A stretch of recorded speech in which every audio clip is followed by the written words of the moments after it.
When Yahweh your God brings you into the land where you go to possess it, and casts out many nations before you, the Hittite, the Girgashite, the Amorite, the Canaanite, the Perizzite, the Hivite, and the Jebusite, 7 nations greater and mightier than you.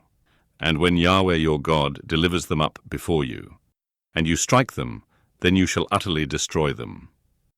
You shall make no covenant with them, nor show mercy to them. You shall not make marriages with them. You shall not give your daughter to his son, nor shall you take his daughter for your son. For that would turn away your sons from following me, that they may serve other gods.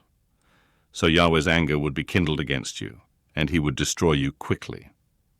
But you shall deal with them like this. You shall break down their altars, dash their pillars in pieces, cut down their Asherah poles, and burn their engraved images with fire. For you are a holy people to Yahweh your God. Yahweh your God has chosen you to be a people for his own possession, above all peoples who are on the face of the earth. Yahweh didn't set his love on you nor choose you because you were more in number than any people, for you were the fewest of all peoples, but because Yahweh loves you, and because he desires to keep the oath which he swore to your fathers. Yahweh has brought you out with a mighty hand, and redeemed you out of the house of bondage, from the hand of Pharaoh king of Egypt. Know therefore that Yahweh your God himself is God, the faithful God who keeps covenant and loving kindness to 1,000 generations with those who love him and keep his commandments, and repays those who hate him to their face, to destroy them. He will not be slack to him who hates him. He will repay him to his face.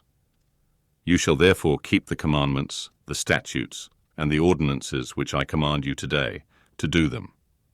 It shall happen, because you listen to these ordinances, and keep and do them, that Yahweh your God will keep with you the covenant and the loving kindness which he swore to your fathers.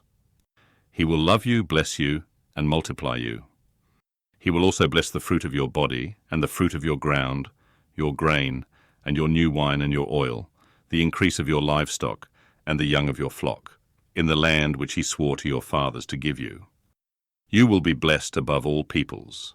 There won't be male or female barren among you, or among your livestock. Yahweh will take away from you all sickness, and he will put none of the evil diseases of Egypt, which you know on you, but will lay them on all those who hate you. You shall consume all the peoples whom Yahweh your God shall deliver to you. Your eye shall not pity them. You shall not serve their gods, for that would be a snare to you. If you shall say in your heart, "These nations are more than I, how can I dispossess them?" You shall not be afraid of them. You shall remember well what Yahweh your God did to Pharaoh and to all Egypt, the great trials which your eyes saw, the signs, the wonders, the mighty hand and the outstretched arm, by which Yahweh your God brought you out. So shall Yahweh your God do to all the peoples of whom you are afraid. Moreover, Yahweh your God will send the hornet among them, until those who are left, and hide themselves, perish from before you. You shall not be scared of them, for Yahweh your God is among you, a great and awesome God. Yahweh your God will cast out those nations before you little by little. You may not consume them at once, lest the animals of the field increase on you. But Yahweh your God will deliver them up before you, and will confuse them with a great confusion, until they are destroyed. He will deliver their kings into your hand, and you shall make their name perish from under the sky. No one will be able to stand before you until you have destroyed them. You shall burn the engraved images of their gods with fire. You shall not covet the silver or the gold that is on them, nor take it for yourself, lest you be snared in it. For it is an abomination to Yahweh your God.